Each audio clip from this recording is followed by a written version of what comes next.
네, 우리 한 절씩 교독하도록 하겠습니다. 예레미야 35장 1절에서 7절까지 말씀.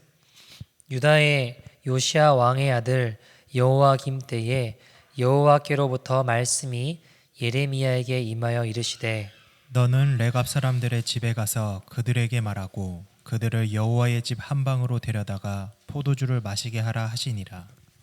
이에 내가 하바시냐의 손자요 예레미야의 아들인 야사냐와 그의 형제와 그의 모든 아들과 모든 레갑 사람들을 데리고 여호와의 집에 이르러 익달의 아들 하나님의 사람 하나님의 아들들의 방에 들였는데 그 방은 고관들의 방 곁이요 문을 지키는 살룸의 아들 마아세야의 방 위더라. 내가 레갑 사람들의 후손들 앞에 포도주가 가득한 종지와 술잔을 놓고 마시라 권하매 그들이 이르되 우리는 포도주를 마시지 아니하겠노라. 레갑의 아들 우리 손주 요나답이 우리에게 명령하여 이르기를 너희가 너희 자손은 영원히 포도주를 마시지 말며 같이 읽겠습니다. 너희가 집도 짓지 말며 파종도 하지 말며 포도원을 소유하지도 말고 너희는 평생 동안 장막에 살아라. 그리하면 너희가 머물러 사는 땅에서 너희 생명이 길리라 하였으므로. 아멘. 하나님의 말씀입니다. 오늘 불신의 시대에 믿음으로 사는 길이란 제목으로 같이 하나님 말씀 살펴보기를 원합니다. 여러분, 사람은요 가만히 보니까 평소에는 잘 모르는데 위기가 오면 그 사람이 무엇을 붙잡고 있는지가 극명하게 드러나기 시작합니다. 한번 생각해 봅시다. 평안할 땐 잘 몰라요. 근데 하다못해 우리가 지금 코로나만 와도 지금 사회에 많은 변화들이 있잖아요. 대부분 이럴 때 우리가 예배드리는 태도를 보면 우리의 믿음의 실체가 여실없이 적나라하게 드러난다는 것이죠. 여러분, 예배를 온라인 들으니까 이게 힘들어요. 저도 이게 오래 되면 안 된다고 생각합니다. 그러나 우리가 지금 예배드린 태도를 가만히 보면 정말 생명 다해 나아가는지 온 마음을 다하는지 처음에는 그런데 그 마음을 지키며 나아가는 게 쉽지 않은 것들을 보게 되죠. 저는 몰라요. 그죠? 주님은 다 아세요. 여러분, 코로나가 와서 생활이 많이 달라진 분들이 꽤 계십니다. 그럼 그 상황에서 정말 하나님께 우리가 얼마나 시간을 내어드리나요? 지난주에도 말씀드렸지만 바빠서 못한다라는 거는요, 여러분 사실 말이 안 되더라고요. 우선순위에서 밀려난 것이지 바빠서 못하는 게 아니에요. 여러분, 만약 주님이 우리의 우선순위가 아니면 죄송하지만 아무것도 아닙니다. 여러분 보세요. 주님이 죄송한데 두 번째 정도로 하겠습니다. 근데 여러분, 사람의 인생이라는 거 하는 거는요, 첫 번째 우선순위를 위한 계획으로 짜여지게 돼요. 인생은. 그러니까 두 번째, 세 번째는 있으나 마나 하게 돼요. 왜요? 첫 번째가 제일 중요하기 때문에 그 계획을 세운 대로 그 첫 번째를 위한 계획들로 쫙 펼쳐지게 되거든요. 그러니까 처음이 아니면 아무것도 아닐 수 있다는 것입니다. 여러분 보세요. 하나님 앞에 나아가는 예배가 내 인생의 우선순위라고 한다면 안 드릴 수 있을까요? 기도 안 할 수 있을까요? 말씀 안 볼 수 있을까요? 여러분, 제가 어떤 걸 많이 깨닫냐면 진짜들은 마지막 때가 가까이 오면 가까이 올수록 세상이 점점 악해지는 거구나 라는 것을 보고 소망이 세상이 어떤 것에 있는 것이 아니라 주님밖에 없구나, 이거를 깨닫고 복음을 위해 살아갑니다. 여러분, 복음에 합당한 삶을 살아가고 복음 전하기에 힘쓰게 되더라는 것이죠. 사람은 위기가 오면 자신이 무엇을 붙잡고 있는지가 여실히 드러난다라고 말씀드렸습니다. 여러분, 한번 생각해 봅시다. 예수님과 함께 있던 제자들 어땠나요? 그들은 예수님과 함께 평안할 때는 아주 기세등등했습니다. 그죠? 예수님이 니네들 다 배신할 거야 그러니까 뭐라고 했나요? 베드로는 심지어 내가 죽을지언정 주님 배신하지 않겠다고, 거기는 제자들 모두 다 주님 떠나지 않을 거라고, 배신하지 않을 거라고 호언장담했습니다. 그런데 여러분, 로마의 칼과 창 앞에 그들은 영락없이 저주맹세 부인하고 예수님 배신하는 인생들로 전락하더라는 거예요. 제가 예수님이면 되게 서운하고 억울하고 속상할 것 같아요. 왜요? 첫 번째, 죄가 있나요 없나요? 없잖아요. 근데 믿었던 제자들마저 배신하고 떠나요. 말이라도 하지 말든가. 말은 번지르하게 안 떠날 거라고 이야기해놓고 얼마나 억울하고 얼마나 속상하고 얼마나 화가 나고 힘들겠냐고요. 제가 예수님이면 그럴 것 같아요. 근데 여러분 너무 신기한 건 뭐냐면 제자들이 배신했다고 해서 예수님이 실망하는 기색이 없어요. 무슨 말인지 아세요? 예수님이 억울해하는 기색이 없다고요. 예수님이 그것 때문에 막 힘들어하지 않으세요. 여러분, 아니 이게 이해가 되십니까? 가장 억울한 분이잖아요, 예수님이. 죄 지은 것도 없는데 억울하게 죄인 취급당하고 심지어 죽임까지 당했습니다. 근데 주님은 억울하지도 화나지도 않으셨어요. 왜 그런지 아십니까? 기쁨의 대상이 달랐기 때문입니다. 제자들은 위기 앞에 자신들의 믿음이 불신임이 여실히 드러났어요. 근데 예수님은 그 상황 가운데서도 화내시거나 실망하시는 기색 없이 아무렇지도 않게 십자가 길로 걸어가셨습니다. 왜 그런지 아십니까? 기쁨의 대상이 다르기 때문이에요. 예수님의 기쁨의 이유는요, 하나님의 말씀, 하나님의 뜻이 이루어지는 겁니다. 그래서 여러분 겟세마네 동산에서도 예수님 기도하실 때 마지막에 뭐라고 기도하시나요? 내 뜻대로 마시고 아버지 뜻대로 하옵소서.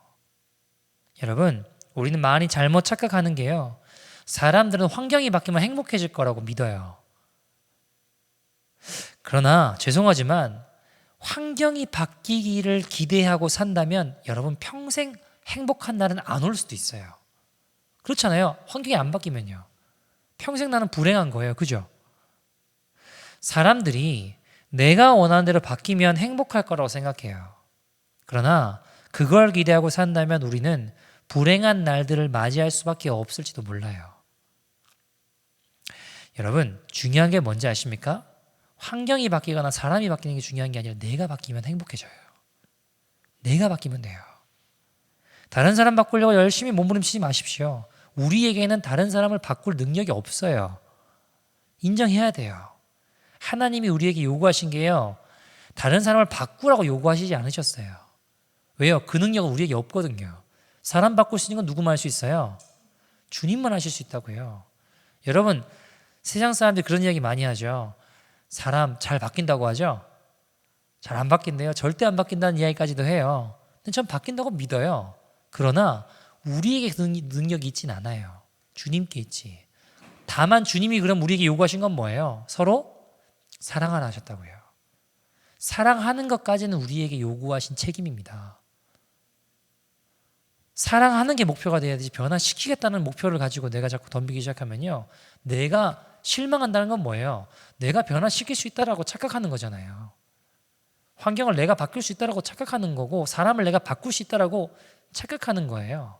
내가 변화되는 걸 주님 원하시고요, 주님 우리에게 요구하신 건 사랑하는 것까지예요.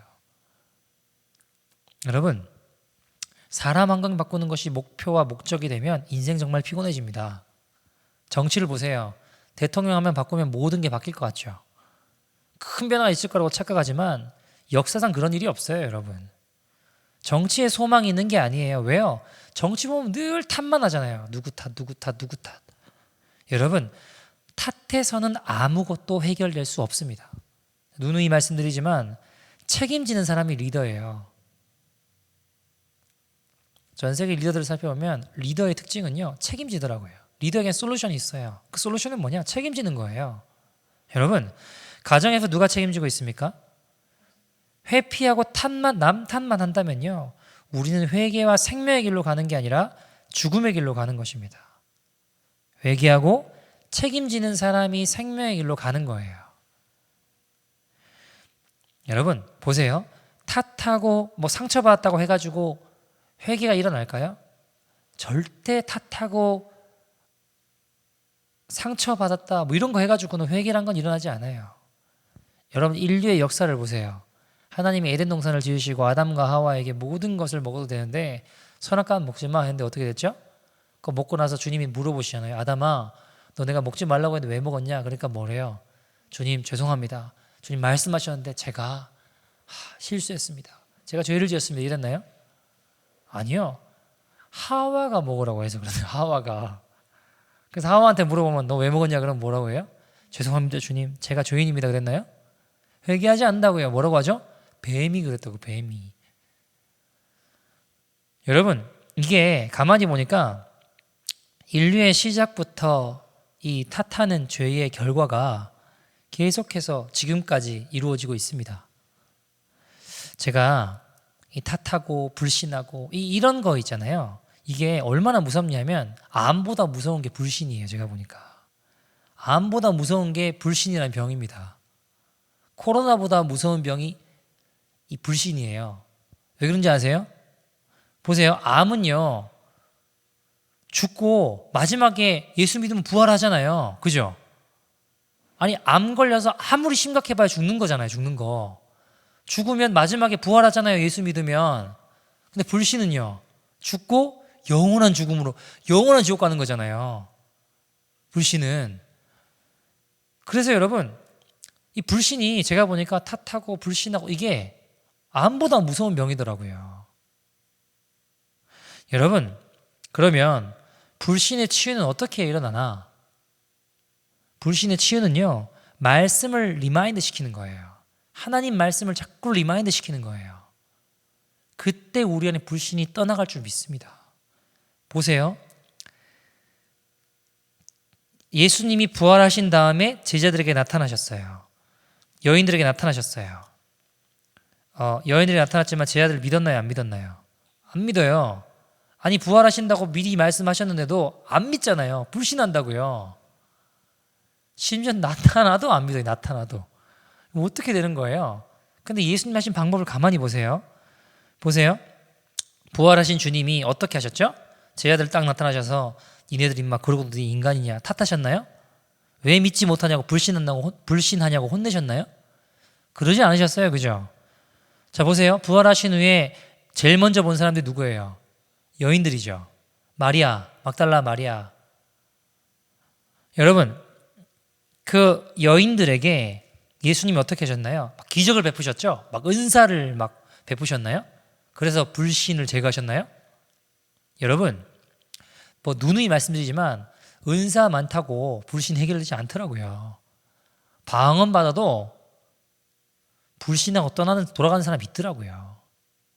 여러분, 세상으로 가는 사람이 있더라고요. 심지어는 입신하고도요, 세상으로 가는 사람이 있더라고요. 그러니까 기적과 은사가 일어난다고 해서 엄청난 체험이나 엄청난 기적과 은사가 있다고 해서 불신이 해결되지 않아요. 그래서 예수님 택하신 방법이 뭔지 아십니까? 다시 말씀하시는 거예요. 주님 하셨던 말씀들을 다시 말씀하시더라고요. 여인들에게 뭐라고 하셨나요? 마가복음 16장 7절에도 그렇고 누가복음에도 그렇고 요한복음에도 동일하게 말씀하는 게 뭐예요? 예수님이 너희보다 먼저 갈릴리로 가셨나니 전에 너희에게 말씀하신 대로 너희가 거기서 배우리라. 전에 너희에게 뭐라고요? 말씀하신 대로 하나님 말씀을 다시 기억나게 리마인드 시키더라는 거예요. 엠마오로 가던 두 제자, 예수님 나타나셨죠. 근데 예수님인지 몰라요. 내가 예수다 그러시나요? 어떻게 하시죠? 엄청난 기적을 베푸시나요? 그걸로 해결 안 된다고요. 뭐라 어떻게 하시죠? 누가복음 24장 27절, 뭐 그 밖에도 여러 환경에 나오지만 뭐라고 하시냐면 모세와 선지자의 글로 시작하여 이 모든 성경을 쓴 바 자기에 관한 것을 누구에게요? 예수님에 관한 것을 자세히 설명하셨다라고 이야기해요. 그러니까 말씀을 다시 깨닫게 하는 거예요. 말씀을 리마인드 시키는 거예요. 내가 3일 만에 죽은 지 3일 만에 부활한다고 했지. 그 말씀을 다시 리마인드 시켜주는 거예요. 그러니까 가슴이 뜨거워지고 예수님인지 나중에 깨닫게 된다고 하잖아요. 예수님 부활하셨구나 깨닫게 된다고 하잖아요. 불신이 바뀌어서 정말 이분이 살아계신 주님이시구나 믿음으로 나아간다고 하잖아요. 11 제자들에게 나아가셔서 똑같아요. 예수님 부활하신 다음에 누가복음 24장이나 다 똑같아요. 복음서 비교해 보면요, 모세의 율법과 선지자의 글과 시편의 나를 가리켜 기록된 모든 것이 이루어져야 하리라 한 말이 이것이라 성경을 열어 깨닫게 하신다고 하셨어요. 그러니까 예수님에 대해서 예수님 가르쳐 주신 것들을, 말씀하신 것들을 자꾸 리마인드 시켜주시는 거예요. 그때 이들에게 불신이 떠나가고 예수님을 위해 목숨을 건 믿음의 용사들로 거듭나는 줄 믿습니다. 여러분, 제가요 가만히 보니까 불신도 안 믿는 거잖아요. 불신이라는 게 근데 그것도 믿음인 거 아세요? 안 믿겠다고 믿는 거예요. 세상에 믿음 없는 사람 없어요. 제가 보니까. 무슨 말인지 아세요? 사단이 거짓의 아비잖아요. 거짓을 믿는 것도 믿음이라고요. 불신,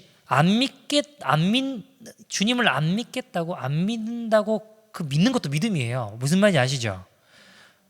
여러분, 우리 애는 안 된다.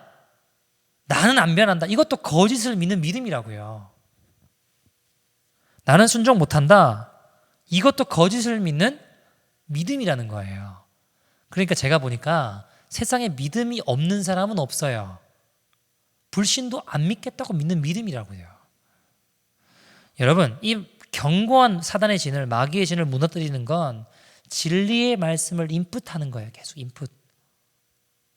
생각을 사로잡아 그리스도께 복종시키고 하나님께로 생각을 사로잡아서 하나님께로 하나님 나라를 기다리게 하고 하나님 나라를 바라보게 하고 복음을 위해 살아가게 하고 자꾸 하나님 말씀을 우리 안에 인풋시키는 거예요. 이렇게 주님께 제대로 된 가치관으로 돌아왔다가도 자꾸 돌아가잖아요. 그때 어떻게 해야 돼요? 자꾸 말씀을 인풋시키는 거예요. 가만히 두면 정확하게 돌아가요. 왜요? 한평생 이렇게 살아왔으니까. 말씀을 통해 나를 봐야지 다른 사람을 보거나 환경을 본다면 그게 바뀌기를 바란다면 또 엉뚱한 길로 가게 됩니다. 여러분. 사람의 인정받는 것에 목마르게 되면요. 결국 하나님과 우리의 관계를 깨트리게 돼요. 그러니까 포커싱 되는 걸 자꾸 딴 데로 보면 안 돼요. 여러분, 이해되는 것만 순종하면요. 믿음이 뭐가 필요하겠어요. 무슨 말인지 아시죠? 이해되는 것을 하는 거는 상식이지 순종이라는 게 필요가 없다고요. 믿음이 필요가 없어요. 불신이 떠나가려면 어떻게 해야 된다고요? 하나님 말씀을 자꾸 인풋하는 겁니다. 세상의 것들을 자꾸 인풋하면 어떻게 돼요? 당연히 불신이 생길 수밖에 없죠. 사람은 먹는 대로 사는데. 하나님 말씀이 인풋되니까 여인들도 제자들도 주님의 복음을 위해 생명을 드리는 용사들로 변화되지 않습니까?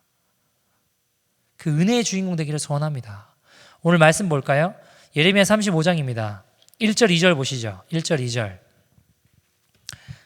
한번 읽어볼까요? 1절 2절입니다. 시작. 유다의 요시아의 왕의 아들 여호와김 때에 여호와께로부터 말씀이 예레미야에게 임하여 이르시되 너는 레갑 사람들의 집에 가서 그들에게 말하고 그들을 여호와의 집 한 방으로 데려다가 포도주를 마시게 하라 하시니라. 아멘. 자, 등장인물이 누가 나오죠? 예레미야. 하나님 여호와의 말씀이 예레미야에게 임하시는데 1절 보니까 35장 2절에 뭐라고 이제 주님이 예레미야에게 가서 이르라고 하셨냐면 레갑 사람들이라는 사람들이 있대요. 그 사람들한테 가서 그들에게 말하고 여호와의 집에 가서 내가 술 한 상 크게 대접하겠다. 포도주를 마시게 하라. 이렇게 이야기를 하는 거예요. 여러분에게 상식적으로 이해가 되세요? 여호와의 집에 쉽게 말해 성전에 술 한 상 거하게 대접하라는 겁니다. 이게 뭔 소리예요? 누가요? 하나님이요. 예배당에다 어떻게 이런 짓을 할 수 있냐고요. 이해가 안 되잖아요. 그죠? 근데 여러분 예레미야는 주님 말씀하셨으니까 순종해서 가요. 3절에서 5절입니다. 3절에서 5절 읽어볼까요? 시작. 이에 내가 하바시냐의 손자요 예레미야의 아들인 야하사냐와 그의 형제와 그의 모든 아들과 모든 레갑 사람들을 데리고 여호와의 집에 이르러 익대랴의 아들 하나님의 사람 하난의 아들들의 방에 들였는데 그 방은 고관들의 방 곁이요 문을 지키는 살룸의 아들 마아세야의 방 위더라. 내가 레갑 사람들의 후손들 앞에 포도주가 가득한 종지와 술잔을 놓고 마시라 권하매. 네, 자 술상을 차리고 권한 거예요. 자, 그 다음 그러면 이제 레갑 사람들이 어떻게 반응하나 이제 이게 중요한데 6절과 7절 한번 보시겠습니까? 6절과 7절 레갑 사람들이 이렇게 이야기를 합니다. 읽어보죠. 시작. 그들이 이르되 우리는 포도주를 마시지 아니하겠노라. 레갑의 아들 우리 선조 요나답이 우리에게 명령하여 이르기를 너희가 너희 자손은 영원히 포도주를 마시지 말며 너희가 집도 짓지 말며 파종도 하지 말며 포도원을 소유하지도 말고 너희는 평생 동안 장막에 살아라. 그리하면 너희가 머물러 사는 땅에서 너희 생명이 길리라 하였으므로. 아멘. 무슨 말이에요? 이 레갑 사람들이 이렇게 반응합니다. 우리는 포도주 마시지 않겠습니다. 우리는 포도주 마시지 않습니다. 우리는 집도 소유하지 않고 포도원도 소유하지 않고 집도 짓지 않겠습니다. 왜 그러는가 보니까 뭐라고 이야기하는 거죠? 우리 조상 요나답이 그렇게 하지 말라고 했다고. 우리 조상 요나답이 명령했다고. 영원히 포도주 마시지 말고 집도 짓지 말고 포도원도 소유하지 말라고 이야기하셨다고. 그렇게 되면 너희가 머물러 사는 땅에 너희 생명이 긴다고 하셨다고. 여러분, 근데 이거 조금 많이 들어본 이야기 아니에요? 포도주 마시지 마라, 집 소유하지 마라. 이거 누구에게 하신 말씀 같아요? 레위인들, 나실인들 똑같이 이야기하셨잖아요. 삼손도 그렇고 원래 다 같은 이야기잖아요. 그죠? 레위인들, 나실인들에게 하신 말씀하고 똑같잖아요. 포도주 마시지 말라고, 술 마시지 말고. 물론 우리가 영적 나실인이지만 소유하지 말라고 이렇게 하는 그 구약의 말씀하고 비슷하잖아요. 그죠? 조상 요나답이 명령했다라는 거예요. 예레미야도 깜짝 놀랍니다. 여러분, 레갑 사람들이 그러면 어느 나라 사람들일까요? 성경에 찾아보면 나올까요? 한번 살펴볼까요? 역대상 2장 55절입니다. 역대상 2장 55절입니다. 역대상 2장 55절 같이 한번 읽어볼까요? 시작. 야베스에 살던 서기관 종족 곧 디라 족속과 시므아 종족과 수가 종족이니 이는 다 레갑 가문의 조상 함마색에서 나온 겐 종족이더라. 자 보니까 레갑 가문의 조상 함마색에서 나온 어느 종족이라고요? 겐 족속이라고 이야기하고 있어요. 자, 그러면 레갑 사람들은 겐 족속이네요. 다시 말하면 이스라엘 사람들이에요, 아니에요? 아니라는 걸 알 수 있어요. 겐 족속이라고 하잖아요. 그죠? 다시 말해 이스라엘에 살지만 이스라엘 사람은 아닌 거네요. 겐 족속인 사람들입니다. 근데 이 사람들이 어쨌든 술을 마시지 않겠대요. 왜요? 자기 조상 요나답이 술을 마시지 말라라고 했기 때문이라는 거예요. 자, 그러면 이 레갑 사람들이 예레미야가 지금 이 사람들에게 말할 때까지 도대체 얼마 동안 이 조상 요나답의 이야기를 지켜온 걸까요? 우리가 알 수 있을까요? 네, 단서를 우리가 좀 추측해 볼 수 있는데요. 열왕기하 10장 15절 보시겠습니까?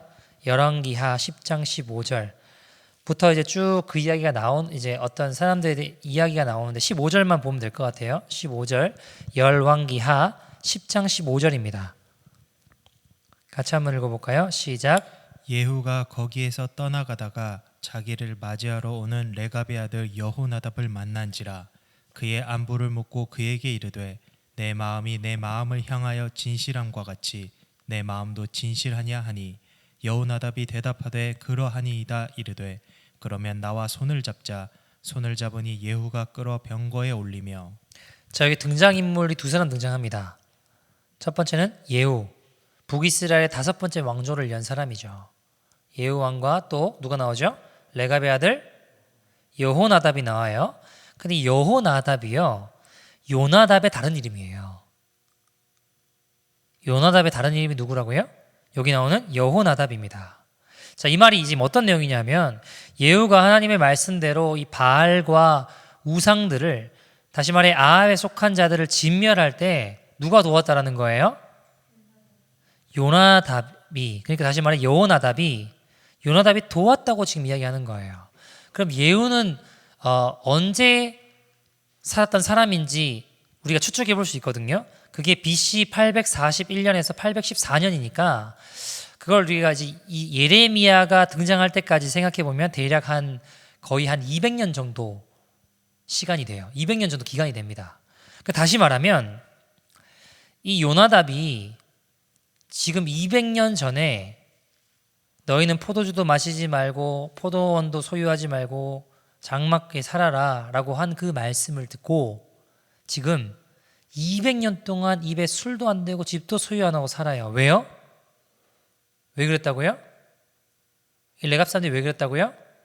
조상이 그렇게 이야기했다고요. 우리 조상 요나답이 그렇게 명령했다고 이야기하는 거예요. 자, 그러면 또 이런 질문을 해볼 수 있겠죠. 왜 그렇게 하라고 했을까요? 왜? 이유가 뭘까요? 너무 아이러니한 건 창세기부터 계시록까지 그 이유가 나오지 않아요. 성경 어디를 봐도 안 나와요. 그 이유가. 이유도 영문도 모른 채 200년 동안, 여러분 2년 20년이 아니라 100년도 아니고 200년 동안 이유도 모른 채 영문도 모른 채 그 말을 순종해서 걸어가요. 말씀 조금만 더 볼까요? 사사기 1장 16절 보시죠. 여기에 겐족 속에 굉장히 유명한 사람이 나와요. 겐족 속에 굉장히 유명한 사람. 사사기 1장 16절입니다. 사사기 1장 16절 한번 읽어볼까요? 시작. 보세의 장인은 겐 사람이라 그의 자손이 유다 자손과 함께 종려나무 성읍에서 올라가서 아란 남방의 유다 황무지에 이르러 그 백성 중에 거주하니라. 자, 이 사람들 어디 살던 사람들이에요? 유다 황무지에 살았다고 이야기를 해요. 창세기 15장에 보면 15장 18절 19절에 보면요, 이 사람들이 어디 사람들인지 다시 명확하게 소개하고 있어요. 창세기 15장 18절 19절에 등장하거든요. 같이 한번 읽어볼까요? 시작. 그날에 여호와께서 아브람과 더불어 언약을 세워 이르시되 내가 이 땅을 애굽 강에서부터 그 큰 강 유브라데까지 내 자손에게 주노니 곧 겐 족속과 그니스 족속과 감몬 족속과 자, 겐 족속이 나왔어요. 20절 21절까지 한번 읽어볼까요? 시작. 헷 족속과 브리스 족속과 르바 족속과 아모리 족속과 가나안 족속과 기르가스 족속과 여부스 족속의 땅이니라 하셨더라. 자, 다시 말하면 겐 족속은 어느 나라 사람인 걸 알 수 있어요? 가나안 사람인 걸 알 수 있어요. 여기 살았던 사람이라고 이야기를 하고 있어요. 여러분, 그러면 가나안 족속은 이스라엘 백성 입장에서 어떤 사람들이에요? 할례 받지 못한 이방인이죠. 조금 심하게 이야기하면 돼지나 뭐 짐승 취급에도 상관없는 할례 받지 못한 그런 취급받던 사람들이에요. 진멸에도 마땅한 족속으로 여겨지던 가나안 사람들이라고요. 근데 여러분, 이 사람들이 이 겐 족속의 이 사람들이 이유도 영문도 모른 채 술도 입에 안 대고 집도 소유하지 않고 살아요. 그것도 얼마 동안이나요? 200년 동안이나요. 여러분, 오늘 본문이 예레미야 35장이에요. 35장을 기준으로 34장과 36장에 이스라엘 백성들의 흥미로운 사건들이 나옵니다. 34장 보시겠습니까? 예레미야 34장 8절 한번 보시죠. 8절. 예레미야 34장 8절 같이 한번 보시죠. 시작. 시드기야 왕이 예루살렘에 있는 모든 백성과 한 가지로 하나님 앞에서 계약을 맺고 자유를 선포한 후에 여호와께로부터 말씀이 예레미야에게 임하니라. 아멘. 자, 이게 어떤 내용이냐면 9절부터 쭉 나오는데요. 다 읽어보진 않았지만 여호와의 말씀이 예레미야에게 임해요. 근데 그 내용이 뭐냐면 하나님 앞에 모든 백성이 한 가지로 하나님 앞에 계약을 맺고 자유를 선포했대요. 이게 무슨 이야기냐? 히브리 남녀노비를 자유롭게 하는 날. 다시 말해 희년을 지키기로 한 거예요. 희년을 지키기로 하는 거예요. 동족 유대인을 종으로 삼지 못하게 하는 희년을 지키기로 결정했습니다. 그래서 살펴보진 않았지만 10절에 보면 그 노예들을 종 삼지 말고 순복하여 놓아주었다라고, 자유롭게 놓아주었다라고 이야기를 해요. 야, 감사하네요. 그래도 이스라엘 백성들도 하나님 말씀을 지키잖아요. 그죠? 저기 이방 족속들만 조상이 이야기했다고 지키는 게 아니라 감사하게 이스라엘 백성들도 하나님 말씀을 희년을 지키네요. 감사하네요. 근데 여러분 11절 보시겠습니까? 11절 34장 11절입니다. 예레미야 34장 11절입니다. 시작. 후에 그들의 뜻이 변하여 자유를 주었던 노비를 끌어다가 복종시켜 다시 노비로 삼았더라. 아멘. 여러분, 무슨 이야기예요? 자기가 힘드니까, 노비 없으니까 힘든 거예요. 그러니까 풀어줬던 노비를 다시 잡아다가 노비를 삼은 겁니다. 노예를 만든 거예요, 다시. 아무리 하나님 말씀이라도 내가 힘들면 싫은 거예요. 36장으로 가볼까요? 36장 1절 2절 말씀입니다. 1절 2절. 예레미야 36장 1절 2절입니다. 같이 한번 읽어보죠. 시작. 유다의 요시야 왕의 아들 여호와김 제4년에 여호와께로부터 예레미야에게 말씀이 임하니라 이르시되 너는 두루마리 책을 가져다가 내가 내게 말하던 날 곧 요시야의 날부터 오늘까지 이스라엘과 유다와 모든 나라에 대하여 내가 내게 일러준 모든 말을 거기에 기록하라. 자, 보세요. 예레미야에게 하나님 말씀이 임해요. 그래서 하나님 말씀을 기록하라고 하세요. 그리고 3절부터 이제 읽지는 않았지만 쭉 보시면 어떤 내용이냐면 그 말씀을 이제 전하라는 거예요. 전하면 그 말씀을 백성들이 들으면 내가 내리기로 한 재앙을 내리지 않겠다라는 거죠. 하나님 말씀에 순종하고 돌아오면 내가 내리기로 한 재앙을 내리지 않겠다. 너희를 살게 하겠다라고 말씀하세요. 자, 감사한 일이죠. 하나님 말씀이 임하잖아요. 하나님 말씀이 백성들에게 선포되는 거잖아요. 얼마나 뜻깊고 감사한 일입니까? 그 말씀을 지키기만 하면 되는 거예요. 그죠? 자, 근데 20절부터 36장 예레미야 36장 20절부터 23절 한번 보시죠. 예레미야 36장 20절에서 23절입니다. 같이 한번 읽어보죠. 시작. 그들이 두루마리를 서기관 엘리사마의 방에 두고 뜰에 들어가 왕께 나아가서 이 모든 말을 왕의 귀에 아르니 왕이 여우디를 보내어 두루마리를 가져오게 하매 여우디가 서기관 엘리사마의 방에서 가져다가 왕과 왕의 곁에 선 모든 고관의 귀에 낭독하니 그때 아홉째 달이라. 왕이 겨울 궁전에 앉았고 그 앞에는 불피운 화로가 있더라. 여우디가 서너 쪽을 낭독하면 왕이 면도칼로 그것을 연하여 베어 화로불에 던져서 두루마리를 모두 태웠더라. 자, 그 하나님의 말씀을 들으니까 내 삶과 너무 많이 동떨어져 있는 거예요. 그러니까 듣고 회개한 게 아니라 지금 어떻게 했다고 하나요? 다 불태웠다고 이야기하고 있어요. 하나님 말씀을 불에 태웠다고 이야기하고 있습니다. 여러분 보세요. 35장에는 어쩌면 이 이방인들 할례받지 못한 진멸에도 마땅한 어쩌면 짐승만도 못한 이방인들이 이유도 영문도 모른 채 조상이 이야기했다고 하기에 200년 동안 그것을 지켜나갑니다. 그런데 하나님의 백성 이스라엘 백성들은 그 앞에 34장과 그 뒤에 36장에 보면 그것이 아무리 하나님의 말씀이라고 해도 내 마음에 들지 않고 내 귀에 거슬리면요 찢어버려요. 불태워버린다고요. 지키지 않는다고요. 그 사건이 양옆에 기록되어 있습니다. 기가 막히죠. 여러분, 이 가나안 사람들, 겐족속 이 사람들 이렇게 이야기할 수 있잖아요. 내가 왜 술 마시면 안 돼? 내가 왜 집 가지면 안 돼? 근데 그런 이야기를 한 번도 안 해요. 200년 동안. 여러분, 집 없으면 얼마나 서러운지 아세요? 집 없으면 진짜 서러워요. 얼마나 힘들다고요. 저는요, 아버지가 이제 사업이 망했을 때 집이 경매에 넘어갔거든요. 제가 교복 입고 중고등학교 때인데 이제 이런 고민을 해야 되는 거예요. 친구 집에 누구 집 가서 얼마씩 지내야 될까? 이런 고민을 제가 해야 되는 거예요. 집이 경매 넘어가니까. 우리 집이 아니게 될 수 있는 거잖아요, 이제. 집 없으면 진짜 서러워요. 하루하루가 두려움이 막 밀려오고요. 너무 마음이 힘들어요. 내가 머리 댈 곳이 없다고 생각하면. 여러분, 근데 보세요. 레갑 족속이라는 사람들은요.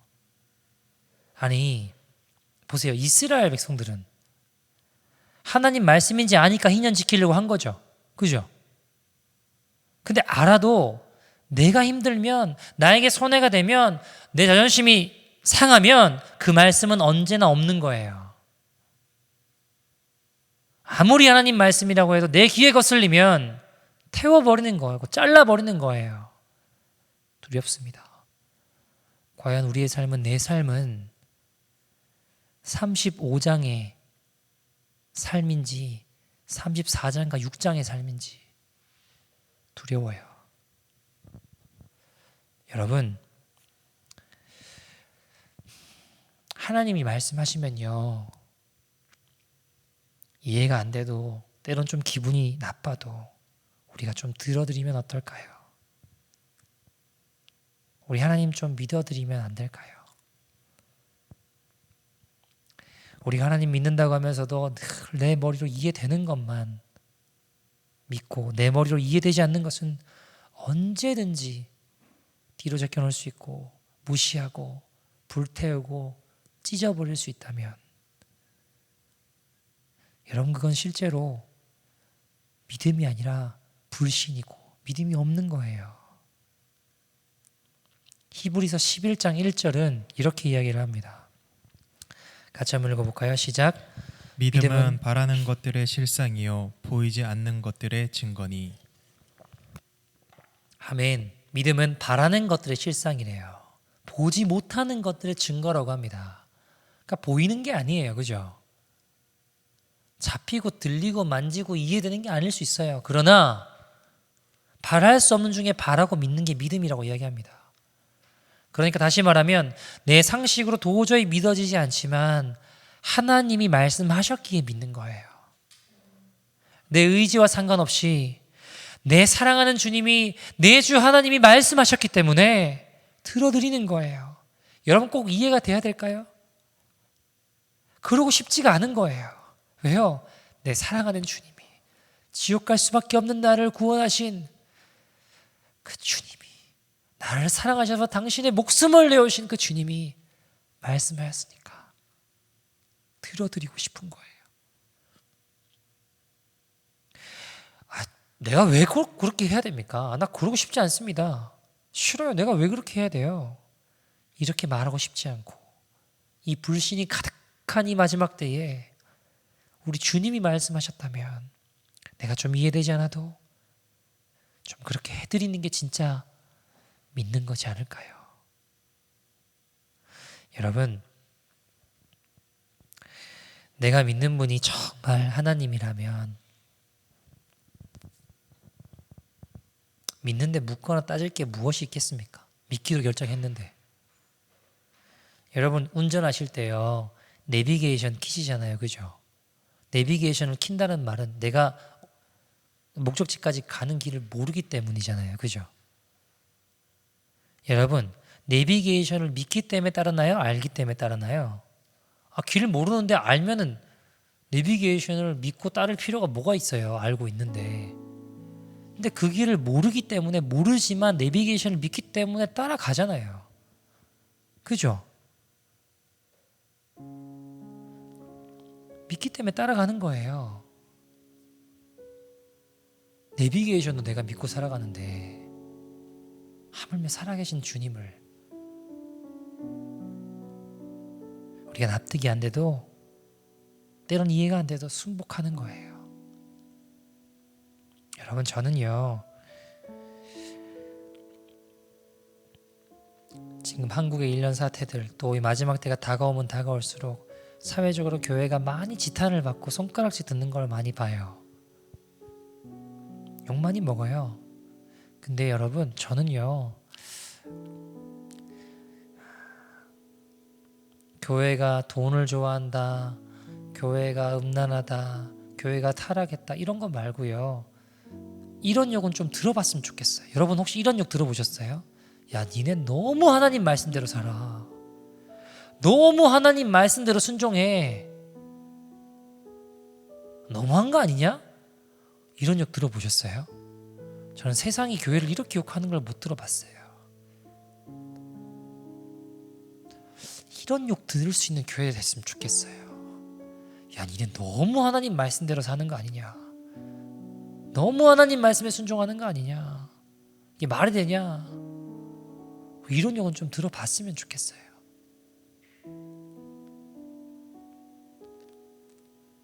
그래서 저는요, 레갑 족속이 부러워요.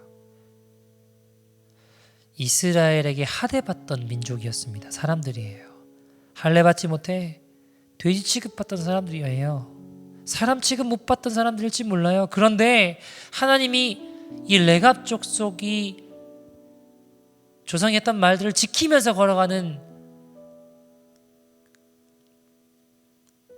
그 레위인과 나실인들처럼 그 말씀을 지키면서 걸어가는 그 모습이 보기 좋으셨는가 봐요. 오늘 본문 예레미야 35장 마지막에 한번 보시겠습니까? 끝에 35장 끝에 보면 18절 19절에 이렇게 이야기를 합니다. 18절 19절입니다. 예레미야 35장 18절 19절 읽어볼까요? 시작. 예레미야가 레갑 사람의 가문에게 이르되 만군의 여호와 이스라엘 하나님께서 이와 같이 말씀하시기를 너희가 너희 선조 요나답의 명령을 순종하여 그의 모든 규율을 지키며 그가 너희에게 명령한 것을 행하였도다. 그러므로 만군의 여호와 이스라엘의 하나님께서 이와 같이 말씀하시니라. 레갑의 아들 요나답에게서 내 앞에 설 사람이 영원히 끊어지지 아니하리라 하시니라. 아멘. 아멘. 주님이 그 모습이 너무 보기 좋으셨는가 봐요. 그래서 뭐라고 약속해 주세요? 내 앞에 설 사람이 영원히 끊어지지 아니할 거야. 이 약속은 이루어질까요? 이게 무슨 말이에요? 영원히 끊어지지 않을 주님의 백성이 된다는 거잖아요. 이게 성취되었을까요? 안 되었을까요? 유다 라피 문헌에 따르면요, 레갑의 딸들이 레위인들과 결혼을 합니다. 그래서 이 약속이 성취돼요. 여러분, 우리 중에 혹시 주이시들 계세요? 유대인들 계십니까? 저도 아니에요.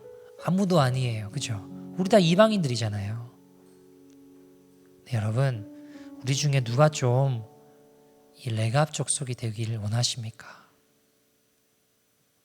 레갑 족속이 되고 싶으십니까? 저는 되고 싶어요. 정말 되고 싶어요. 때론 제 생각이랑 달라도, 내 자존심이 좀 상하고 힘들어도, 그것이 내 사랑하는 주님, 내 주 예수 그리스도가 말씀하셨다면 내 무릎을 꺾어서라도 순종하고 싶어요. 여러분, 그들은 가난한 사람들이었습니다. 할례받지도 못한 그런 사람 취급 못 받던 사람인데 그렇게 지키며 걸어가는 거예요. 근데 저는요, 왜 이렇게 이유가 많은지 모르겠어요. 왜 이렇게 순종하지 못할 이유가 많은지 잘 모르겠어요. 왜 이렇게 제가 잘 안 될까요? 그래서 여러분, 저는 레갑 족속이 참 부럽습니다. 여러분 어떠세요? 여러분 정말 레갑 족속이 되고 싶으세요? 저는 정말 되고 싶습니다. 그래서 때로는 힘들고 어려워도 이 불신이 가득한 이 마지막 때에 이 시대 가운데 하나님 말씀을 지켜드리고 싶어요. 한 이야기 들고 말씀을 좀 마치죠. 제가 예전에 여기 이사 오기 전에 전에 이토비코 쪽에 살 때 거기 이상하게 싱크 쪽에서 지하에서 이렇게 물이 새가지고 그게 저희 싱크 쪽으로 타고 플러딩 됐어요. 그래가지고 그 물 때문에 이 리빙룸 마루가 다 뒤틀리고 일어나고 막 이런 일들이 벌어졌거든요. 그래가지고 이게 뭐지, 이거 어떡하나. 그래서 저희가 잘못한 건 아니니까 주인이 보험으로 이렇게 하는데 저희가 거기 공사를 하게 되니까 지낼 데가 없잖아요. 그래서 저희 보험에 연락을 해서 그 보험으로 처리를 해서 나가서 좀 지내게 됐어요. 근데 이제 나가서 지내면서 예배 준비하고, 그날이 토요일이었거든요. 토요일이라서 열심히 예배 준비하고 너무 멀쩡하게 잘 있다가 잠깐 자고 눈을 떴는데 너무너무 몸이 괜찮았는데 잠깐 자고 눈 떴는데 갑자기 죽을 듯이 아픈 거예요. 제가 캐나다 와서 그렇게 아파 본 적이 없어요. 너무 막 죽을 듯이 아프고 계속 토하고 계속 아무튼 온몸에 힘이 없고 토하고 막 이러니까 아래 위로 막 아무튼 너무 힘드니까 정신을 못 차리겠고 서 있을 힘이 없더라고요. 근데 문제는 뭐예요? 그날이 주일인 거잖아요. 예배드리러 가야 되는데 버틸 힘이 없더라고요. 그래서 제가 고민을 하다가 이제 청년한테 전화를 해서 와서 좀 나를 픽업을 해가지고 우리 차로 나를 좀 태워서 교회로 가자. 내가 도저히 운전할 수가 없다. 청년이 와가지고 저희 차를 이제 운전을 해서 교회로 가게 됐죠. 왜냐면 제 마음에 죽어도 내가 예배 드려야겠다. 내가 오늘 죽는다고 해도 내가 예배 드린다. 왜요? 주님 말씀하셨으니까. 예배는 생명이니까. 저는요 하나님께 이렇게 기도를 많이 해요. 지금 제가 부족한 게 너무 많다고. 십자가교회, 사역, 가정, 그 밖에 모든 거 다 너무 부족한 거 투성이라고. 내 힘과 능으로 어떤 것도 매니지할 자신이 없다고. 너무 부족한 게 많다고. 교회도 나같이 부족한 사람이 어떻게 이런 하나님 기뻐하시는 교회를 이끌어갈 수 있겠냐고. 그럼 주님이요 꼭 그렇게 말씀하시거든요. 너는 예배에 목숨을 다해. 그 양들을 생명을 다해 사랑해. 그럼 나머지는 내가 다 알아서 할 거야. 넌 예배에 목숨을 다하고 양들을 생명을 다해 사랑해라. 그럼 나머지는 내가 다 알아서 할 거야. 그럼 내가 하겠다. 나만 바라봐라. 주님이 말씀하셨으니까 죽어도 내가 예배 드려야겠다. 제 마음에 이런 마음이 있었어요. 두 가지가 들었는데, 첫 번째는 내가 마귀한테는 안 진다. 내가 죽으면 죽어지. 차라리 내가 죽으면 죽어지. 내가 마귀한테는 내가 자존심 상해서 내가 못 지겠다.